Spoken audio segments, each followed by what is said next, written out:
18वां अध्याय श्रीमद् भगवद गीता का मोक्ष संन्यास योग है, जिसमें त्याग और संन्यास को लेकर के अर्जुन सवाल पूछ रहे हैं। त्याग क्या है, संन्यास क्या है, तो भगवान त्याग और संन्यास को बताते हैं। सबसे पहले त्याग के बारे में कहते हैं, किस किस चीज का त्याग करना। लोगों में जो आम भ्रांति है उसकी चर्चा भगवान कहते हैं। पहले तो अर्जुन पूछते हैं कि हे ऋषिकेश, मैं सन्यास और त्याग को अलग अलग जानना चाहता हूँ, मिक्स करके नहीं, अलग अलग मुझे अच्छे से बताइए, सन्यास क्या है, त्याग क्या है। भगवान कहते हैं कई विद्वान संपूर्ण कर्मों के फल के त्याग को त्याग समझते हैं। तो त्याग की चर्चा पहले हो रही है। भगवान कहते हैं जो लोगों में आम भ्रांति है उसको सुनो, कि काम में कर्म है उसका त्याग है, तो यही सन्यास है। जितने कर्म है उसका त्याग कर दो, चले जाओ जनकद में, वही त्याग है। कई विद्वान कहते हैं कर्मों को दोष की तरह छोड़ देना चाहिए, यही त्याग है। कई लोग कहते हैं यज्ञ दान और तपरूप कर्मों का त्याग नहीं करना चाहिए, बाकी कर्मों का भले ही त्याग कर दो। ये 18वें अध्याय का दूसरा और तीसरा श्लोक है, त्याग के बारे में कहा गया है। तो अब सबसे पहले भगवान कहते हैं, ये तो जो आम जन में जो बात फैली हुई है वो मैंने बताया। त्याग, ये बात लोग कहते हैं ये त्याग है, लेकिन मैं तुम्हें बताता हूं त्याग क्या है। त्याग तीन प्रकार का कहा गया है। भगवान कह रहे हैं, अब भगवान अपनी बात बता रहे हैं। हे अर्जुन, हे कौन्तेय, यज्ञ दान और तपरूप कर्मों का त्याग नहीं करना चाहिए। किसका त्याग? यज्ञ का त्याग नहीं करना चाहिए, दान का त्याग नहीं करना चाहिए, तपरूप कर्मों का त्याग नहीं करना चाहिए, क्योंकि ये तीनों ही मनुष्यों को पवित्र करने वाले हैं। यानी कि जो भी बुद्धिमान है उनको पवित्र करते हैं क्या चीजें? यज्ञ दान और तपरूप कर्म। तो ये एग्जाम में क्वेश्चन बन सकता है, मनुष्यों को पवित्र करने वाले क्या चीजें हैं, कौन से कर्म है? तो यज्ञ दान और तपरूप कर्म है, तीनों ही कर्म है। लेकिन इन तीनों कर्मों के सहित बाकी कर्मों को भी आसक्ति और फल की इच्छा से त्याग करना चाहिए, यही उत्तम मत है। इन तीनों कर्मों सहित वाली बात आई है, यानी यज्ञ भी करना है, दान भी करना, तप भी करना है, लेकिन इसमें आसक्ति का त्याग करना है, फल की इच्छा का त्याग करना है, बाकी कर्मों के जैसे ही, यही उत्तम मत है। यानी त्याग तो किसी कर्म का नहीं करना है, आसक्ति का त्याग करना है, फलेच्छा का त्याग करना है। अब त्याग को तीन प्रकार का बताया गया है, तामस त्याग, राजस त्याग और सात्विक त्याग। त्याग तीन है, तामस, राजस और सात्विक। तामस त्याग क्या है? नियत कर्म का त्याग करना उचित नहीं है, मोह पूर्वक उसका त्याग करना तामस त्याग कहा है। यानी मोह पूर्वक त्याग कर रहे हैं कोई कार्य। जैसे कि मान लीजिए कोई कार्य गलत है, हम ये जानते हैं कि ये गलत है, इसका त्याग जो है करना चाहिए, और हमें है कि काश ये ना करना पड़ता, काश ये ना करना पड़ता। मोह पूर्वक कर रहे हैं, उससे मोह जुड़ा हुआ, उससे आसक्ति जुड़ी हुई है, और मजबूरी में उसका त्याग कर रहे हैं, ऐसा त्याग तामस त्याग होगा। 18वां अध्याय है, श्लोक संख्या 78 है। आधार 18वें अध्याय में इनका मैसेज आया था, 18वां अध्याय हमारा चल रहा है। नियत कर्मों को बिना विवेक विचार के छोड़ देना, इसको कहा गया है व्याख्या में। जैसे मान लीजिए घर में कोई बीमार है, हम दवा लेने के लिए बाजार में गए और रास्ते में कहीं कोई खेल तमाशा चलने लगा, हम भूल गए कि घर में कोई बीमार है, हम खेल तमाशे में लग गए और उधर ही किसी चीज में पूरे दिन हमने लगा दिया। अब इधर दवाई के बिना ये वाला कर्म हमारा छोटा जा रहा है, बेचारे परेशान है घर में, जिनके लिए दवाई लेने गए। तो इस तरह जो हमने नियत कर्म को छोड़ दिया, ये तामस त्याग में आएगा। दूसरा है राजस त्याग की बात। राजस त्याग में कहा गया जो कुछ भी कर्म है उसको दुख रूप जब हम मान लेते हैं कि सब कुछ दुख रूप ही है, शरीर को कष्ट देने वाले हैं, और फिर डर के मारे हम घर त्याग देते हैं, कर्म त्याग देते हैं, तो राजस त्याग कहलाता है। डर के मारे त्यागते हैं, ऐसा त्याग करके भी त्याग का फल उसको नहीं मिलता है। दो तरह के त्याग हो गए। तीसरा त्याग है सात्विक त्याग। सात्विक त्याग में है कर्तव्य कर्म को करना है। जिसमें भगवान खुद ही कह रहे हैं ये सिर्फ मेरा कर्तव्य है, इसीलिए इस कार्य को हमें करना है। आसक्ति फल की इच्छा का कोई लेना देना नहीं है। ऐसा जब कर्म किया जाता है सात्विक कर्म कहलाता है। यही सबसे उत्तम कर्म भगवान ने इसी को कहा हुआ है। तो सात्विक, राजसिक, तामसिक त्याग आपने देख लिया। अब 18वें अध्याय के 11वें श्लोक में भगवान कहते हैं जो अकुशल कर्म से द्वेष नहीं करता है, कुशल कर्म के प्रति भी आसक्त नहीं होता है, असल में त्यागी तो वही है, बुद्धिमान वही है, और वह अपने स्वरूप में स्थित है। जैसे अकुशल कर्म से द्वेष नहीं करता, कोई कर्म खराब कर रहा है, अच्छे से नहीं कर रहा है, तो उसके प्रति द्वेष भाव जनरली हमारा हो जाता है। लेकिन जो आत्म अवस्था में अवस्थित है उसको कोई कष्ट नहीं होता है, वो उसमें द्वेष नहीं करता है। कुशल कर्म, किसी चीज में बड़े कुशल है या कोई कुशल है, उसके प्रति आसक्ति हो रही है, उसमें आसक्ति भी नहीं होती, न द्वेष न आसक्ति किसी भी कर्म के प्रति। वह त्यागी है, वही बुद्धिमान है, वही अपने असली स्वरूप में स्थित है, ऐसा माना जाता है। फिर जो देहधारी हैं हम लोग, तो हमारे लिए वैसे भी भगवान कह रहे हैं कि संपूर्ण कर्मों का त्याग तो ऐसे भी संभव नहीं है। अगर हमने घर छोड़ दिया, किसी आश्रम में चले गए, बैठ के वो भी नहीं खिलाएंगे, वहां भी हमें कुछ ना कुछ उद्यम करना पड़ता है। तो असली त्यागी कौन है? जिन्होंने कर्म फल का त्याग कर दिया वही त्यागी है। 18वें अध्याय में भगवान यही कह रहे हैं, असल त्यागी वही है जिन्होंने कर्म फल का त्याग किया है, कर्म का नहीं, कर्म फल का त्याग किया। अब जो कर्म फल का त्याग नहीं करते हैं, जैसे हम लोग अगर है कर्म फल का त्याग नहीं कर रहे हैं, तो हमारी क्या गति होगी? तो हमें 3 तरह का फल भोगना पड़ेगा, एक इष्ट फल, एक अनिष्ट फल, एक मिश्रित फल। अगर हमारे अंदर फलेच्छा है और उस फलेच्छा से हमने पूजा किया, कोई साधना की, तो 3 ही बात होगी, या तो वो साधना सफल होगी तो उसका अपने मन मुताबिक फल प्राप्त होगा, इष्ट फल हुआ, अनिष्ट या तो बुरा होगा, मिश्रित या तो अच्छा बुरा का मिश्रण वाला फल प्राप्त होगा। यही 3 फल प्राप्त होता है। सिंपल है, इसमें कोई ऐसी बात नहीं है जो नई बात हो, ये हम सब लोग जानते हैं। आगे 18वें अध्याय के 13वें श्लोक में भगवान कहते हैं कर्मों का अंत करने वाला जो सांख्य सिद्धांत है, उसमें कर्मों की सिद्धि के लिए 5 कारण बताए गए हैं। यहाँ से क्वेश्चन पूछा जाता है, सर्व कर्म सिद्धि के 5 कारण कौन से बताए गए? सर्व कर्म सिद्धि के 5 कारण की चर्चा आई हुई है। 14वें श्लोक में भगवान कहते हैं अधिष्ठानम तथा कर्ता कर्णम च पृथक विधम विविधाश्च पृथक चेष्टा देवम चैवात्र पंचमम।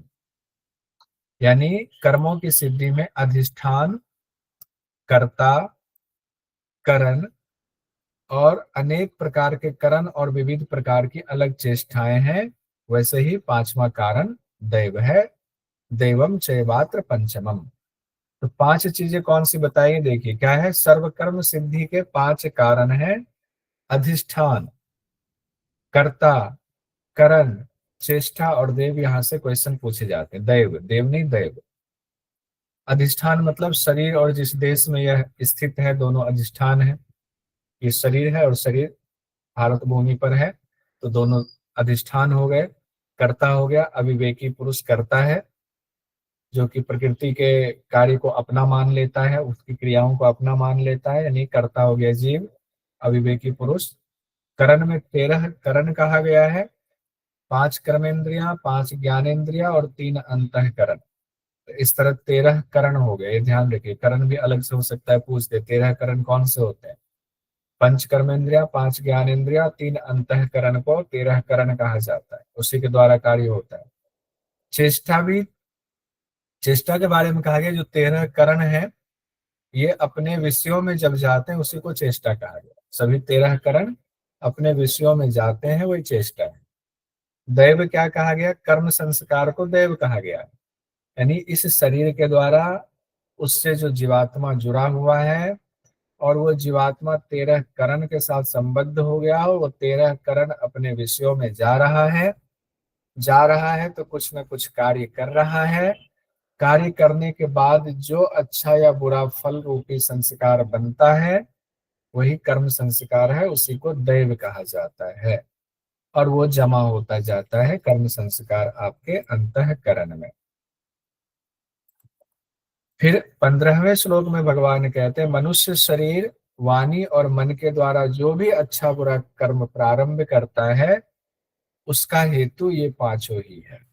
ये पांचों कौन से हैं, एक बार हैंड रेज करके सब लोग बता दीजिए सीक्वेंस में। अभी सीक्वेंस नहीं पूछा गया है, हो सकता है आगे सीक्वेंस के साथ पूछ दे। एक बार हम लोग कोशिश करते हैं इसको याद करने। प्रज्ञा जी बता दीजिए। जी सर, हरिओम। अधिष्ठान, कर्ता, कारण, चेष्टा, दैव। बहुत बढ़िया। पायल जी। अधिष्ठान, कर्ता, करण, चेष्टाएं और दैव। बढ़िया। मृण्मयी जी। हरिओम सर। हरिओम। अधिष्ठान शरीर और जिस देश में यह स्थित है, दोनों अधिष्ठान है। कर्ता अविवेकी पुरुष जो प्रकृति से होने वाली क्रियाओं का अपना मान लेता है, वो करता है। करण 13 कारण, 5 कर्मेंद्रिय, 5 ज्ञानेंद्रिय, 3 अंतःकरण। चेष्टा सभी 13 करण अपनी चेष्टा करते हैं। दैव कर्म संस्कार, मनुष्य जैसा कर्म करता है वैसा ही संस्कार उसके अंतःकरण पर पड़ता है। अब देखिए, जून 2019 में सवाल पूछा, श्रीमद् भगवद गीता के अनुसार सर्वकर्म सिद्धि के कितने कारणों का उल्लेख किया गया है? कितने कारण का उल्लेख किया गया है? 5 कारणों का उल्लेख किया गया। 5 कारण हम लोगों ने देख लिया। कौन कौन सा देखा? अधिष्ठान, कर्ता, 13 करण यानी करण, वो करण चेष्टा करते हैं, उससे कर्म संस्कार बनता है जिसको दैव कहा गया है। तो इसमें से कई क्वेश्चन और बन सकते हैं, जैसे सर्वकर्म सिद्धि के 5 कारणों का सही क्रम बताएं भगवद गीता के मुताबिक। सर्वकर्म सिद्धि के 5 कारणों का संबंध किस योग से है, ये भी पूछा जा सकता है। सांख्य योग से कहा गया। किस योग से कहा गया?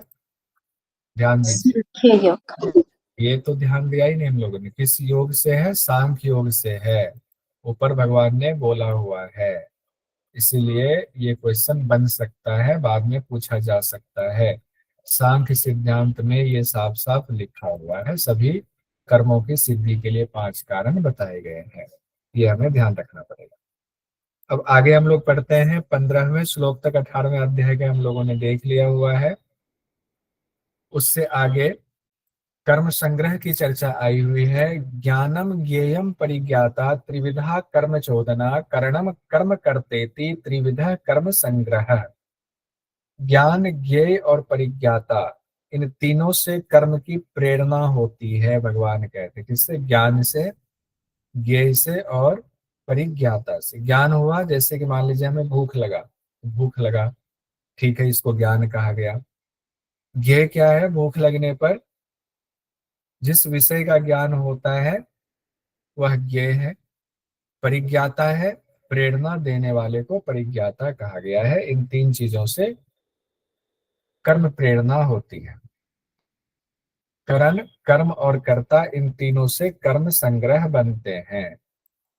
करणम कर्म करते थी, एक तो आपने कर्म प्रेरणा ज्ञान, ज्ञेय और परिज्ञाता से हुआ। कर्म प्रेरणा हुई, कर्म प्रेरणा होने के बाद आप कर्म करने लगते हैं।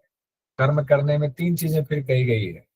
करण, कर्म और कर्तेति कहा गया, यानी कर्ता। करण, कर्म और कर्ता। तो करण हो गया जिस साधन से कर्ता कर्म करता है। कर्म हो गया चेष्टा करना। कर्ता हो गया क्रिया से संबंध जोड़ने वाला जो करता है, वो उसको कर्ता कहा गया। अब इसको करेंगे तो कर्म संग्रह बनता चला जाएगा। यहाँ भी कंप्लीट हुआ। अब आगे 20वें, 21वें, 22वें में ज्ञान की बात आई हुई है। ज्ञान भी 3 प्रकार का, क्योंकि वहां ज्ञान की चर्चा आई हुई है। इसका ज्ञान हो रहा है, तो ज्ञान भी सात्विक ज्ञान होता है, राजसिक ज्ञान होता है, तामसिक ज्ञान होता है। सात्विक ज्ञान क्या है? जो सभी प्राणियों में देखता है कि एक ही जैसा भाव है, एक ही आत्मा है, वो सात्विक ज्ञान हो गया। राजसिक ज्ञान क्या होता है? जो सभी प्राणियों में अलग अलग भाव को देखता है, ये निकृष्ट है, ये तो ये है, ये उत्कृष्ट है। तो अलग अलग उसने आत्मा को देखा। उसने ये नहीं माना कि सब भगवान की ही कृति है, सब में भगवान के ही अंश हैं। वो राजसिक ज्ञान हुआ। तामसिक ज्ञान हुआ एक शरीर में आसक्त रहता है और आत्मज्ञान से वो रहित रहता है, आत्मा को नहीं मानता है, वह तुच्छ है, तामस ज्ञान है। आत्मज्ञान से पूरी तरह रहित होना ही तामसिक ज्ञान कहा गया। आत्मज्ञान से रहित होना तामसिक ज्ञान की श्रेणी में आता है। 22वें श्लोक तक हमारा कंप्लीट हो गया। ज्ञान के बाद कर्म की बात आती है, जो 23वें, 24वें, 25वें श्लोक में कर्म के बारे में कहा गया है। सात्विक कर्म, राजसिक कर्म और तामसिक कर्म। सात्विक कर्म कैसा होता है? जो कर्म अभिमान से रहित होता है, जिसमें कोई अभिमान नहीं है, जिसमें आसक्ति नहीं है, फल की आसक्ति, इच्छा नहीं है, जो राग द्वेष के बिना है, वह सात्विक कर्म है। राजसिक कर्म क्या है? जो कर्म भोगों की इच्छा से, अहंकार भाव से किया जाता है, इसमें फल जुड़ गया, भोग जुड़ गया, डिजायर जुड़ गया, खूब मेहनत कर रहे हैं, वह राजस कर्म है। जनरली हम लोग राजस कर्म से जुड़े होते हैं। तामसिक कर्म, जो कार्य मोह पूर्वक किया जाता है, वो तामस कर्म होता है। मोह भी जुड़ गया, एक में फल की आसक्ति जुड़ी है तो राजसिक, मोह जुड़ गया तो तामसिक हो गया। ये ध्यान रखेंगे, इतना अंतर भर है। देखिए इसको फिर से देखते हैं। नियतम संग रहितम अराग द्वेषतः कृतम अफल प्रेप्सुना कर्म यत तत् सात्विकम उच्यते। जो कर्म, यानी सात्विक कर्म क्या है? जो कर्म नियतम संग मतलब जो नियत है, यानी शास्त्र में कहा गया है, शास्त्र विधि से नियत किया गया हुआ है, उसमें कर्तव्य अभिमान को, उसमें कर्तृत्व अभिमान को छोड़ देना कि मैं ही करने वाला, उसको कर्तव्य मान करके बस करना चाहिए। कर्तृत्व का अभिमान उससे रहित हो जाना है, राग द्वेष से रहित हो जाना है, वो सात्विक कर्म कहा गया है।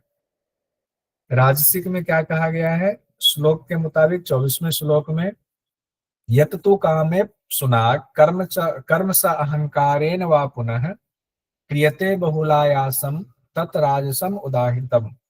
जिसमें कि कामना भी है, कामेप सुना, कामना भी है और अहंकार भी है। कामना और अहंकार दोनों चीजें हैं, डिजायर एंड ईगो दोनों चीजें हैं जिस कर्म में। वो जो भोग की इच्छा से ऐसा कार्य किया जाता है, वह राजस। क्रियते बहुलायासम, यानी कि क्रिया में बहुत परिश्रम किया जाता है, बहुलता से परिश्रम किया जाता है, वह राजस कर्म कहलाता है। तीसरा है तामस कर्म। तामस कर्म में अनुबंधम क्षयम हिंसाम अनवेक्ष च पौरुषम मोहात आरंभते कर्म यत तत् तामसम उच्यते।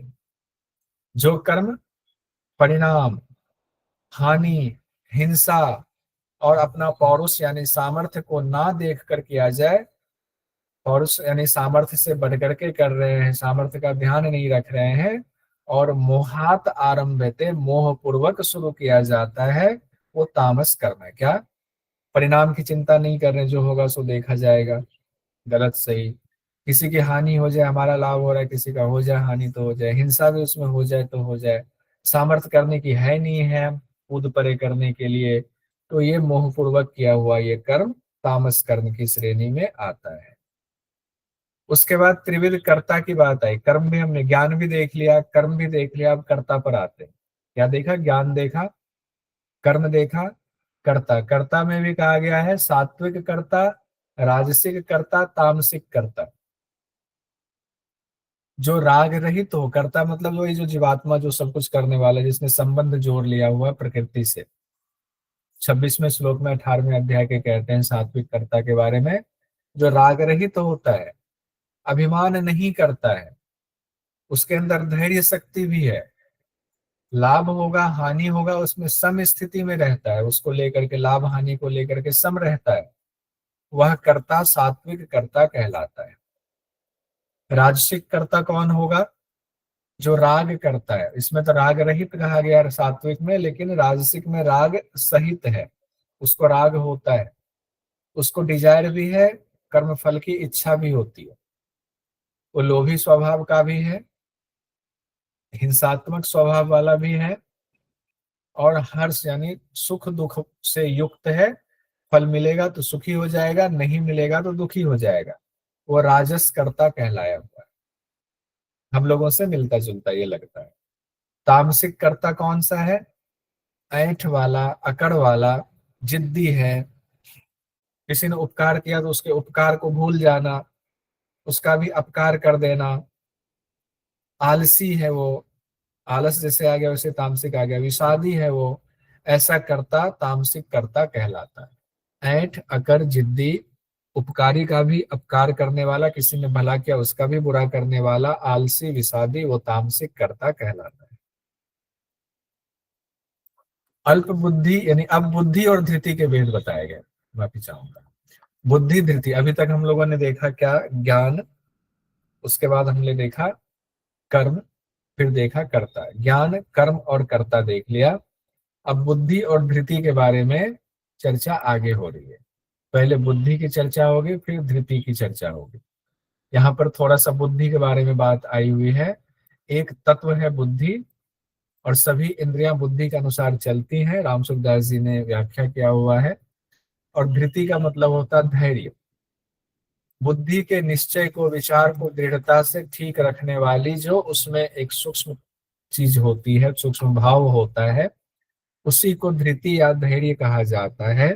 कि बुद्धि को अपने लक्ष्य से विचलित नहीं होने देना, वही शक्ति धृति है, वही शक्ति धारण शक्ति है, वही शक्ति धैर्य है। तो बुद्धि और धृति में पहले हम लोगों ने अंतर देख लिया। अब हम बुद्धि को देखते हैं। त्रिविध बुद्धि क्या है?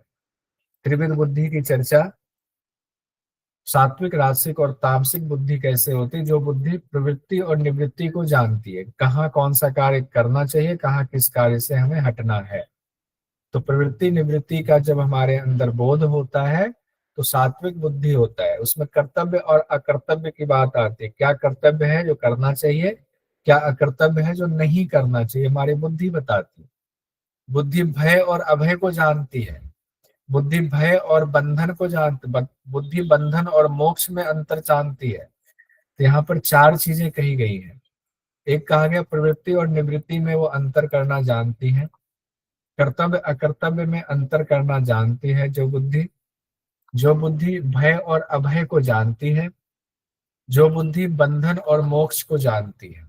इन चार चीजों को जो बुद्धि जानती है वो बुद्धि सात्विक बुद्धि है।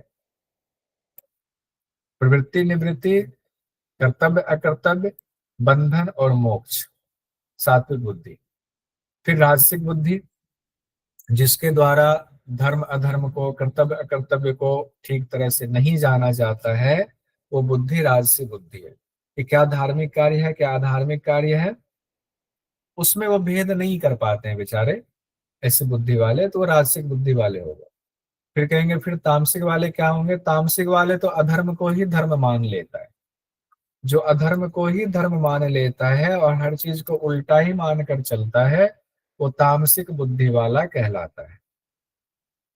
फिर से देख लीजिए, चार चीजें पहले कही गई। प्रवृत्ति निवृत्ति को जो अच्छे से जानता है, कर्तव्य अकर्तव्य को जो अच्छे से जानता है, भय अभय को अच्छे से जानता है, बंधन और मोक्ष में अंतर जानता है, उस हिसाब से कर्तव्य करता है, वो सात्विक बुद्धि उसकी कही जाएगी। जो धर्म अधर्म में भेद करने में कई बार ठीक से भेद नहीं कर पाता, ठीक से नहीं जान पाता है, वो राजसिक वाला हुआ। और जो अधर्म को ही धर्म मान लेता है वो तामसिक वाला हो गया।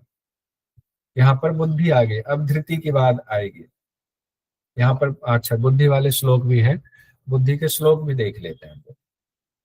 प्रवृत्तिम च निवृत्तिम च कार्या कार्ये भया भये बंधम मोक्षम च या वेत्ति बुद्धि सा पार्थ सात्विकी। जो प्रवृत्ति निवृत्ति, सही कार्य, सही और गलत कार्य को, भय अभय को, बंधन मोक्ष को जानती है, वो सात्विक बुद्धि है।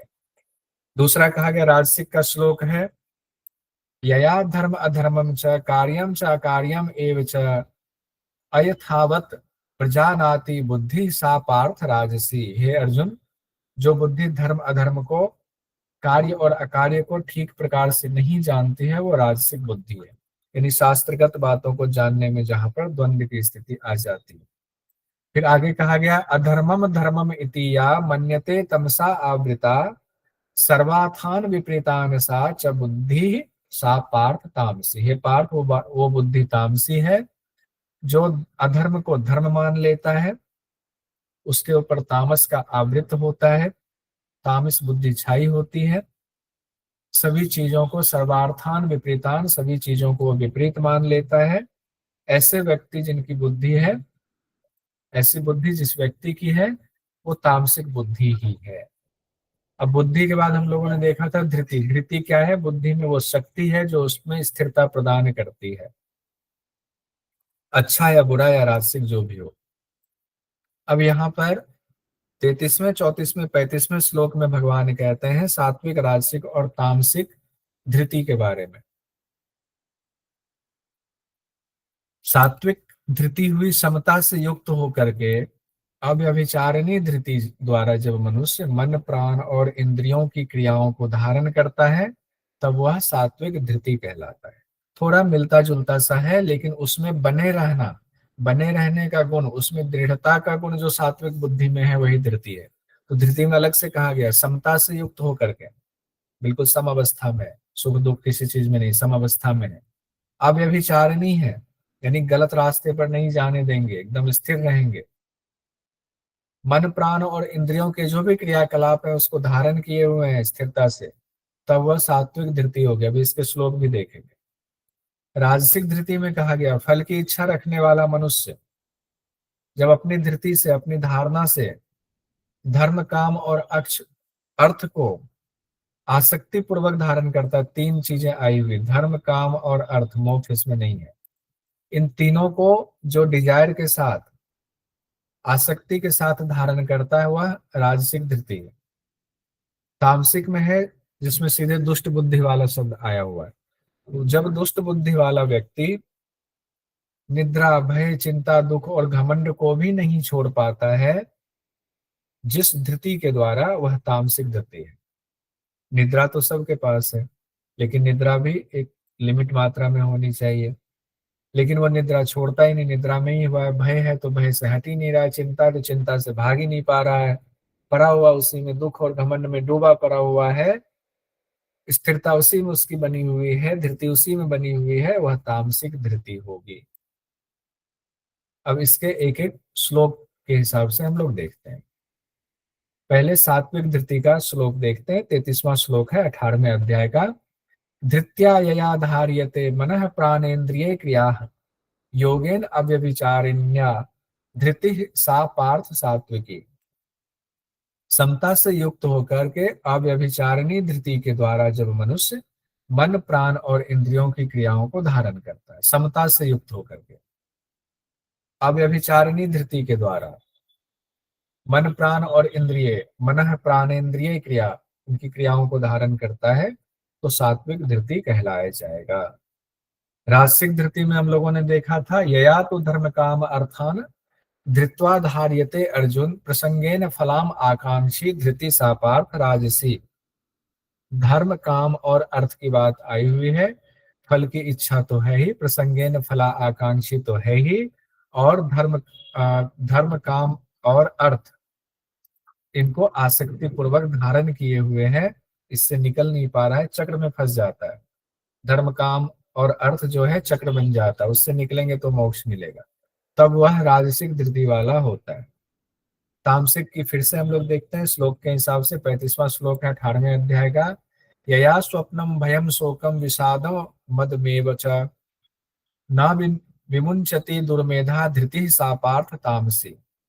जो स्वप्न, भय, शोक और विषाद को छोड़ नहीं पाता है, ऐसा जो दुष्ट बुद्धि वाला होता है वह तामसिक धृति वाला होता है। किसको नहीं छोड़ पाता है? निद्रा को, भय को, शोक को, विषाद यानी दुख को और घमंड को नहीं छोड़ता है। ना विमुंचति, ऐसा दुर्मेधा धृति वाला, ऐसा दुष्ट बुद्धि वाला तामसिक धृति का माना जाता है, उसमें बने रहना। अब ये क्वेश्चन दिसंबर 2023 में पूछा गया, अभी जो हम लोगों ने पढ़ा है उसके हिसाब से कोशिश कीजिए देखने की। सूची 1, सूची 2। बंधम मोक्षम चया वेत्ति प्रसंगेन धर्म कामार्थन धार्यते। धर्म, काम, अर्थ वाला एक दिया हुआ है।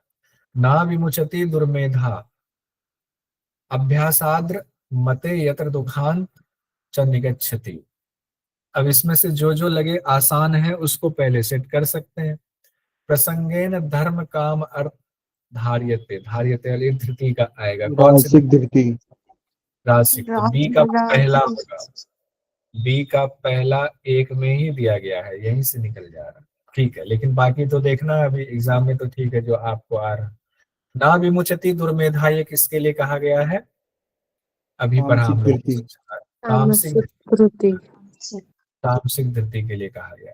ना विमुचति दुर्मेधा कौन सा, जिसमें था निद्रा वगैरह नहीं छोड़ पा रहा है, शोक नहीं छोड़ पा रहा है, वो वाला था। 2 हो गया। अब है पहला वाला बंधम मोक्षम चया वेत्ति, अब 2 बच जा रहा है, सात्विक सुख और सात्विकी बुद्धि वाला बच जा रहा है। तो बंधम मोक्षम चया वेत्ति, जो बंध और मोक्ष को जानता है, तो सात्विकी बुद्धि। लास्ट वाला है जो अभी हम लोगों ने नहीं पढ़ा हुआ है, सुख वाला, अभ्यासाद साद्र मते यत्र दुखांत स निगच्छति, ये सात्विक सुख के लिए कहा गया है, ये भी हम लोगों ने नहीं पढ़ा है, इसको पढ़ें। तो 2-3 जो आसान होता है उसको नोट करते जाएंगे, तो भले ही संस्कृत का भी श्लोक आ जाए आप आराम से उसको निकाल सकते हैं।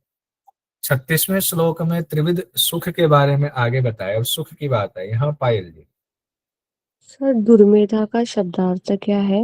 दुर्मेधा दुष्ट वाला, ऐसी बुद्धि वाला जो जिसकी मेधा बुद्धि दुष्ट वाली प्रवृत्ति वाली आई है, गलत प्रवृत्ति वाली जो है, उसके लिए दुर्मेधा।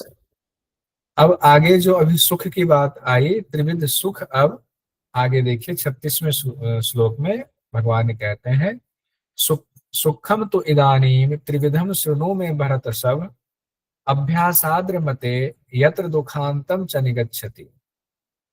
अभ्यासात रमते शब्द आया हुआ जिसको लिखा हुआ अभ्यासाद्र मते। ये अर्जुन 3 प्रकार के सुख को तुम सुनो, सुखम तो इदानीम त्रिविधम शृणु, 3 प्रकार के सुख को सुनो, जिसमें अभ्यास से रमन करने जब होता है और तो दुखों का अंत हो जाता है। अब सुख को सुनना है, तो यहीं से सवाल दे दिया गया। यहाँ पर अभी सात्विक राजसिक तामसिक नहीं बताया गया, लेकिन सवाल यहीं से पूछ दिया गया, क्योंकि ये थोड़ा सा अलग बताया गया है सुख के बारे में। अब सुख के 3 प्रकार को भगवान अर्जुन से कहते हैं 37वें, 38वें और 39वें श्लोक में। सात्विक, राजसिक और तामसिक सुख क्या है? जो सुख शुरुआत में विष की तरह होता है, यहाँ से भी बहुत क्वेश्चन पूछा जाता है सात्विक राजसिक तामसिक सुख से। जो सुख शुरुआत में विष की तरह होता है, परिणाम में अमृत की तरह होता है, वो सात्विक सुख है। जो आरंभ में अमृत की तरह लेकिन परिणाम में विष की तरह होता है, वो राजसिक सुख है। आलस्य प्रमाद से उत्पन्न होने वाला वो सुख जो शुरू में और परिणाम में दोनों स्थिति में मोहित करने वाला होता है, वो तामसिक सुख होता है। इसको अच्छे से समझिए।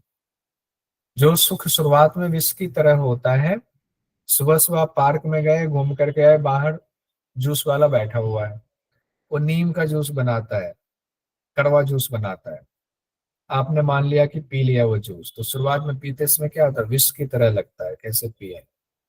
फिर पीते ही उससे थोड़ा चना मांगते, चना दे दो, या थोड़ा सा आंवला का टुकड़ा दे दो, खा ले तो ठीक है।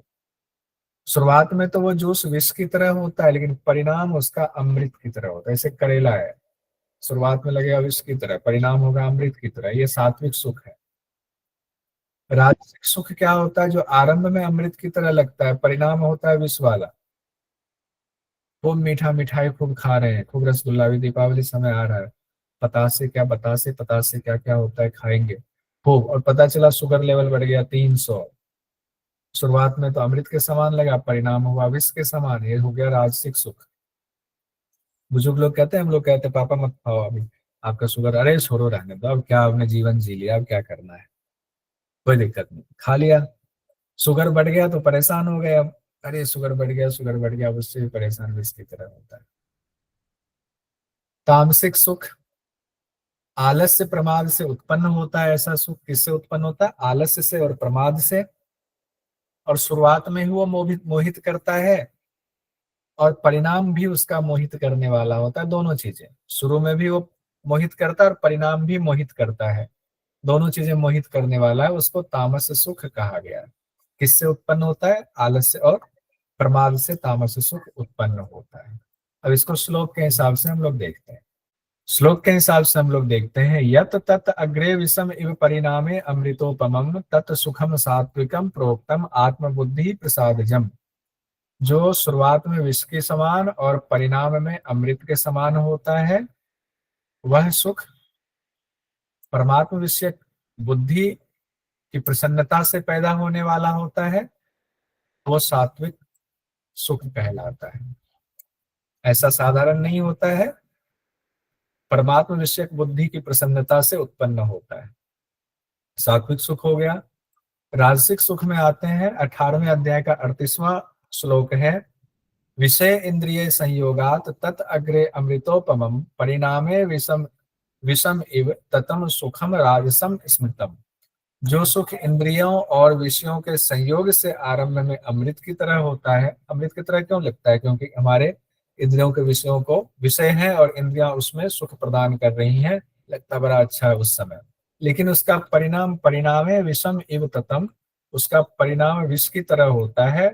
ततम सुखम राजसम स्मृतम, वो सुख राजसिक सुख कहलाता है। तामसिक सुख में कहा गया है, यत अग्रे च अनुबंधे च सुखम मोहनम आत्मनः निद्रा आलस्य प्रमादोत्थम तत तामसम उदाहृतम। निद्रा, आलस्य और प्रमाद से उत्पन्न होने वाला जो सुख है, जो शुरुआत में भी और परिणाम में भी यानी अंत में भी, दोनों ही स्थिति में मोहनम आत्मनः मोहित करने वाला होता है वह जीव को, वह तामस सुख कहा गया है। अब एग्जाम में देखिए क्वेश्चन पूछा गया जून 2023 में, भगवद गीता के अनुसार तामस सुख है अग्रे विषम, दो चीज हो गए इसमें, तामस सुख पूछा जा रहा है। अग्रे विषम इव मोहित करने वाला सुख, अमृत के तुल्य, प्रमाद से उत्पन्न आत्मसाधजम, कौन सा होगा? मोहित करने वाला और प्रमाद से उत्पन्न, ये दो चीजें इसमें आई है, बी और डी होगा, बी और डी। जून 2023 का ये सवाल है, सूची 1 सूची 2 से मिलान कीजिए। 3 नरक के द्वार उच्छिष्ट, आरंभ में विष के तुल्य, यक्ष और राक्षस का पूजन। उम्मीद है हम लोगों ने इस सारा पढ़ लिया हुआ है, तो उसमें से 3 नरक के द्वार हो गया आपका, कौन सा 3 नरक के द्वार? काम क्रोधस तथा लोभस तस्मादेतत् त्रयं त्यजेत। त्याग करना। तो काम क्रोध लोभ हो गया बहुत बढ़िया। उच्छिष्ट क्या हो गया? उच्छिष्ट का मतलब क्या होता है? उच्छिष्ट का मतलब क्या होता है? झूठा भोजन, तो कहा गया तामस भोजन। आरंभ में विष के तुल्य हो गया, तो ये हो गया सात्विक सुख। सात्विक। और यक्ष और राक्षस का पूजन हो गया, ये हो गया राजसिक श्रद्धा। ठीक है, तो दूसरा ऑप्शन उस हिसाब से सही है। चलिए, ये वाला तो हम लोगों के लिए आसान रहा। जो कई बार रिवीजन हो जाता है ना, वो हमारे लिए आसान होता है। तो जो लगता है कि उसको हम कई बार रिवीजन नहीं कर पाते हैं, तो वो हमें मुश्किल लगता है। इसीलिए मैं बार बार कहता हूँ रिवीजन तो करना पड़ेगा। ये 6 महीने का कोर्स नहीं है यूजीसी नेट का, ये 2 साल 3 साल का कोर्स है, लगातार रिवीजन। 6 महीने तो रिवीजन होना चाहिए। अब 40वें नंबर के श्लोक में जो बात कही गई है, वही बात योग दर्शन में भी है। भगवान कहते पृथ्वी हो, स्वर्ग हो, चाहे मनुष्य हो या देवता, कहीं कोई भी ऐसी वस्तु नहीं है जो प्रकृति के 3 गुणों से रहित हो। योग दर्शन में भी यही सिद्धांत है, सतरजतम वाला सिद्धांत। तो वहां भी कहा गया सब कुछ उत्पन्न हुआ है गुणों से। यहाँ भी कहा गया पृथ्वी में जो कुछ भी है प्रकृति के गुणों से अछूता नहीं है, सतरजतम से रहित नहीं है, कोई भी ऐसी चीज नहीं। 41वें नंबर के, अब यहाँ से भी क्वेश्चन पूछा जाता है। मैं सोचता था पहले इसको नहीं पढ़ाएंगे या नहीं इस पर चर्चा करेंगे, लेकिन क्वेश्चन पूछा जा रहा है तो इस पर चर्चा करना बन जाता है। इसको जाति से ना जोड़ते हुए संस्कार से जोड़ करके हम लोग देखेंगे तो मन में कोई तकलीफ किसी को नहीं होगी। तो हम लोग संस्कार से ही जोड़कर इसको पढ़ते हैं। 18वें अध्याय के 41वें श्लोक में भगवान जो ब्राह्मण, क्षत्रिय, वैश्य और शूद्र, इसकी चर्चा की है उन्होंने कि कर्म की वजह से ही उनमें गुणों की अधिकता और कमी होती है। कि हम ब्राह्मण हैं तो ये गुणों की वजह से, कर्म की वजह से होगा। गुणों की वजह से ही वो विभक्त किए गए हैं, साफ साफ लिखा हुआ है, गुणों की वजह से विभक्त किए गए, ना कि जाति के हिसाब से विभक्त किए गए।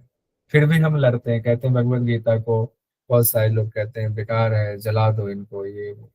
तो गुणों की वजह से विभक्त किए गए ना, कैसे जला देंगे आप?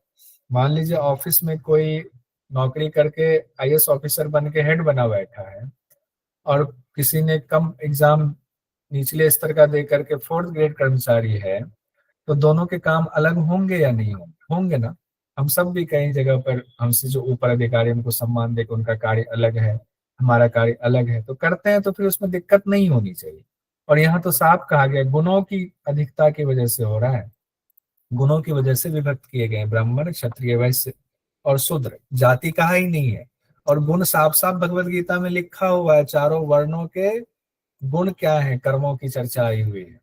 ब्राह्मण के लिए कहा गया मन का निग्रह होना चाहिए, जिनके मन का निग्रह नहीं है ब्राह्मण नहीं है, इंद्रियां वश में नहीं है ब्राह्मण नहीं है, धर्म के लिए वो कष्ट सहेंगे, वही ब्राह्मण है। बाहर और भीतर उनकी शुद्धि है तो वही ब्राह्मण है। उनके अंदर क्षमा का भाव है, दया का भाव है, ब्राह्मण है। वेद शास्त्र का उनको ज्ञान है, वही ब्राह्मण है। आस्तिक होना चाहिए, आस्तिक मतलब वेदों में उनकी श्रद्धा होनी चाहिए, ये ब्राह्मण के स्वभाव है। एग्जाम में पूछा जाएगा, आया भी था। क्षत्रिय में कहा गया है जो सूरवीर हो, सूरवीर है ही नहीं, नहीं नहीं नहीं, हम लड़ाई नहीं करना, हम नहीं जाने वाले हैं बॉर्डर पे लड़ने के लिए, तुम जाओ। कहेंगे नहीं हम क्षत्रिय कैसे हो जाएंगे?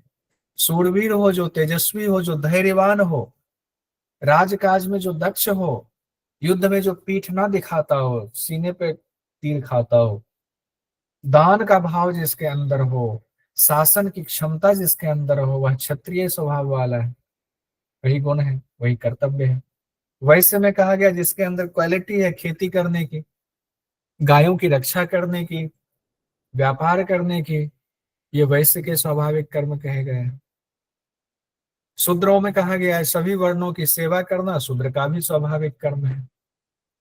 अब जो मान लीजिए ऑफिस में प्यून होते हैं, वो सबके लिए चाय लेते हैं कि नहीं, बनाते हैं कि नहीं, तो वहां पर तो नहीं कहते नहीं हमें तकलीफ होती है।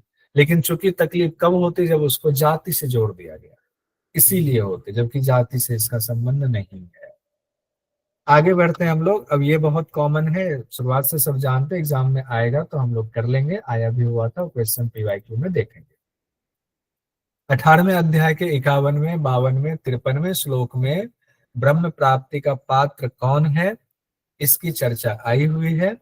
यानी कि ब्रह्म प्राप्ति व परम सिद्धि को प्राप्त करने की विधि क्या है, पात्र कौन है, विधि क्या है, ये बड़ा इंपॉर्टेंट है, यहाँ से क्वेश्चन कभी भी आ सकता है।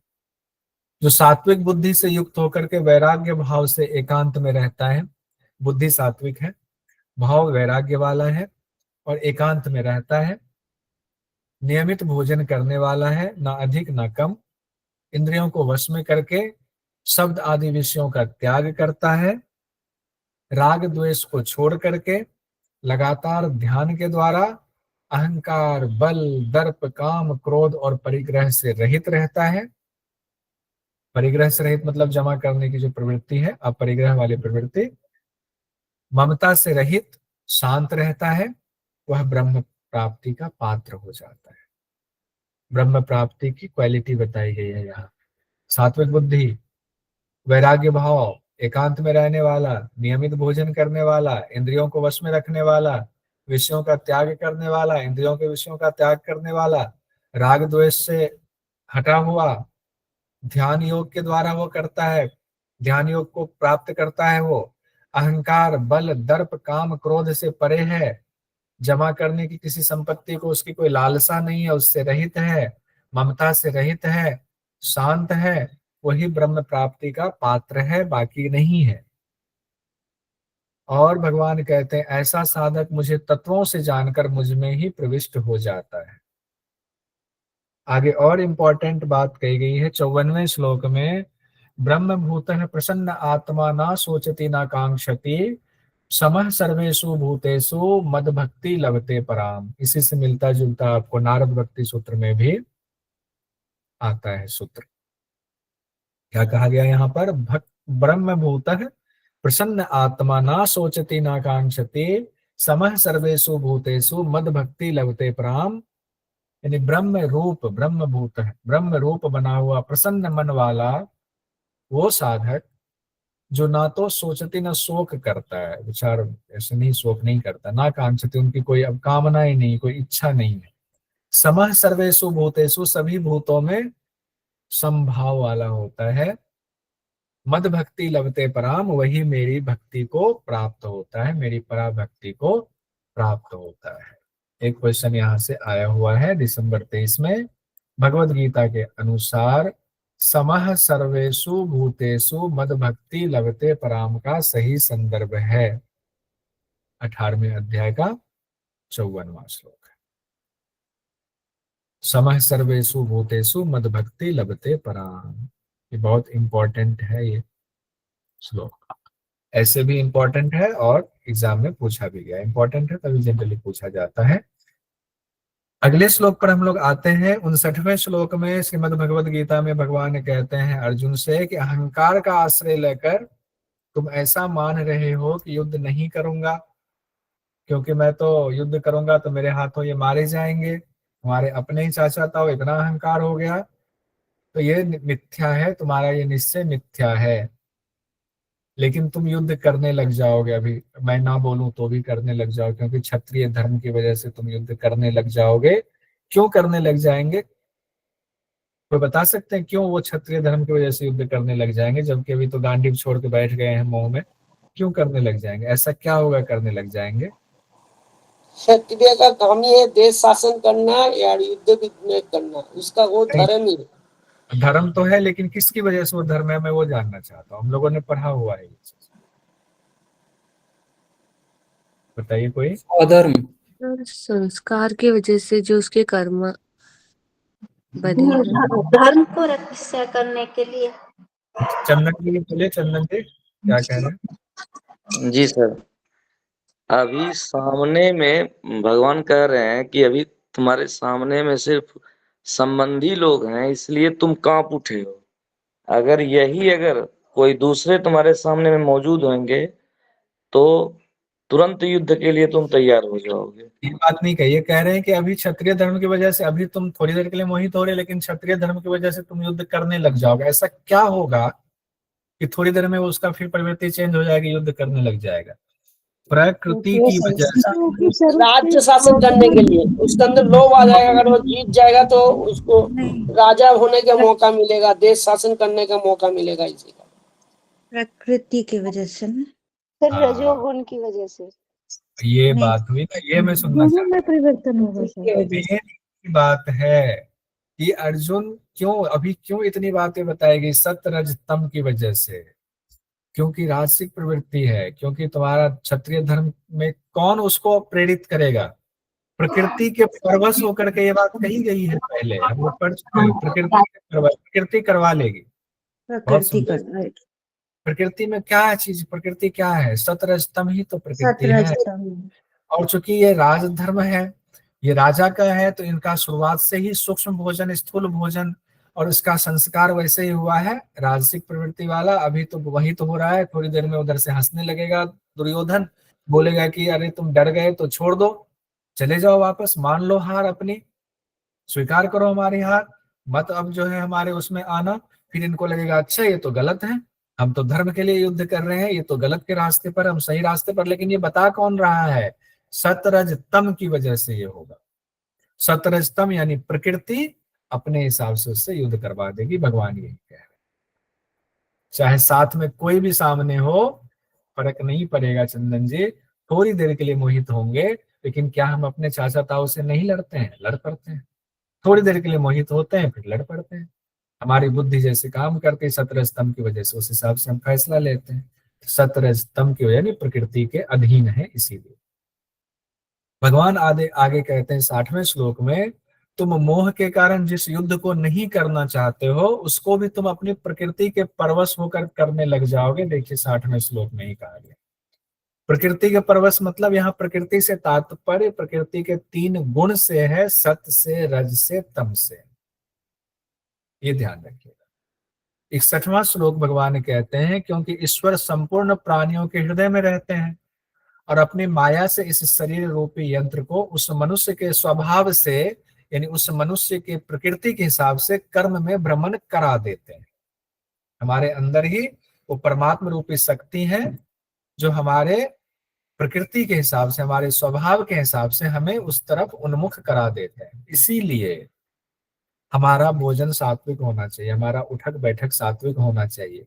नहीं होगा सात्विक ना, आपका व्यवहार अंतिम समय में सात्विक हो ही नहीं सकता। अंतिम मतलब जब डिसीजन मेकिंग कैपेसिटी आएगी तो आपने सब दिन तामसिक राजसिक किया हुआ है, अंदर मजबूती, तो उसी प्रवृत्ति को भगवान बढ़ा देते हैं लोग। ये है, ये ऑटोमेटिक है, इसमें कहीं कोई आप चेंज नहीं कर सकते हैं। यही यहाँ कहा गया। गीता का ये गूढ़ ज्ञान किसे नहीं देना चाहिए, अब भगवान ये बात कह रहे हैं, अतपस्वी को नहीं देना चाहिए, अभक्त को नहीं देना चाहिए, जो सुनना नहीं चाहता है उसको नहीं देना चाहिए, जो भगवान कहते हैं मुझ में भी दोष दृष्टि रखता है उसको नहीं देना चाहिए। किसको गीता का ज्ञान देना चाहिए फिर? 68वें श्लोक में भगवान कहते हैं, मुझ में जो पराभक्ति रखता है, इस गूढ़ संवाद को सुनने का जिसमें उत्सुकता है, और जो इस गूढ़ संवाद को मेरे भक्तों को कहेगा वो मुझे ही प्राप्त होगा, उसके जैसा मेरा प्रिय कार्य करने वाला और कोई नहीं होगा। जो इसका अध्ययन करेगा, हम सब अध्ययन कर रहे हैं, उसके द्वारा मैं ज्ञान यज्ञ से पूजित हो जाऊंगा। हम लोग अभी भगवान की ही पूजा कर रहे हैं, भगवद गीता पढ़ के सुन के, और भगवान खुद कह रहे हैं कौन सा यज्ञ हम लोग कर रहे हैं, अभी ज्ञान यज्ञ चल रहा है। ये अगर हम यहाँ मन से जुड़े हैं, भाव से जुड़े हैं, तो ज्ञान यज्ञ भगवान के लिए हम लोग कर रहे हैं। अभी भगवान खुद कह रहे हैं, श्रद्धावान और दोष दृष्टि से जो रहित हैं, जो मनुष्य इसे सुन भी लेगा, श्रद्धावान और दोष दृष्टि से रहित मनुष्य, वह शरीर छूटने पर पुण्य कार्यों के शुभ लोकों को प्राप्त होगा। फिर अर्जुन यहाँ हम लोग कंप्लीट ही कर लेते हैं। अर्जुन ने कहा, मेरा सारा संशय मिट गया हुआ है, अब मैं आपकी आज्ञा का पालन करूंगा। फिर 78वां श्लोक है, आगे संजय का वचन है। यत्र योगेश्वर कृष्णो यत्र पार्थो धनुर्धरः तत्र श्रीर्विजयोर्भूतिर्धुवानितिर्मतिर्मम। ओम तत्सदिति श्रीमद्भगवद्गीतासु उपनिषत्सु ब्रह्म विद्यायां योग शास्त्रे श्री कृष्णार्जुन संवादे मुख्य संन्यास योग नाम अष्टादशोऽध्यायः। ओम तत्सदिति, ओम तत्सदिति, हरि ओम तत्सत्। चारू जी कर दिए लास्ट में जरा क्षमा प्रार्थना। हाँ, एक भगवत गीता भी है, वो बोलते बाकी सब ठीक। ओम पार्थाय प्रतिबोधितां भगवता नारायणेन स्वयं व्यासेन ग्रथितां पुराणमुनिना मध्ये महाभारतम् अद्वैतामृतवर्षिणीं भगवतीम् अष्टाध्यायिनी ममं मनुसन्धामि भगवद्गीते भवेत् विषणीम्। कृष्णाय वासुदेवाय हरये परमात्मने प्रणतः क्लेशनाशाय गोविन्दाय नमो नमः। करचरणकृतं वाक्कायजं कर्मजं वा श्रवणनयनजं वा मानसं वापराधं विहितं महितं वा सर्वमेतत् क्षमस्व। जय जय करुणाब्धे श्रीमहादेव शम्भो।